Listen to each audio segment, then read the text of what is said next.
what's going on, guys? It's your boy Honda Daily back. Today I'm gonna be showing you guys how to change the cabin air filter on your Honda Civic. A lot of people don't change it because they don't know where it is. I just find mine out like last week, and I didn't know where it was. This is a video to show you guys how you guys can replace that. It's super simple. Sometimes it's super dirty, but it's always good to change it. The reason why you want to change the cabin air filter is because sometimes you turn your AC on, it has that stinky smell sometimes. And sometimes when you open it, there's a lot of disgusting things that you do not want to see or have your air filter have. So let's get to it real quick.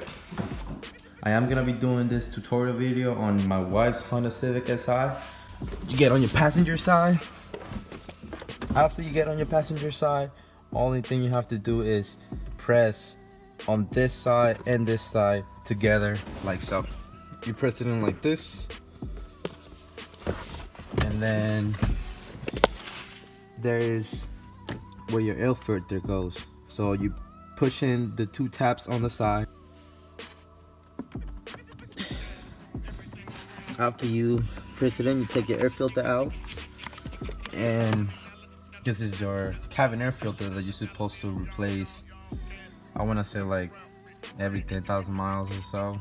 Back here is that your blower motor right here for your AC. So if you have something that's smelling coming out of the AC, I might recommend checking the cabin air filter. Sometimes this filter does get really dirty, so I recommend checking that. Well, that's gonna be it for today. Tomorrow I am going to try to do a review on my K-Tune fuel rail that I just got in the mail.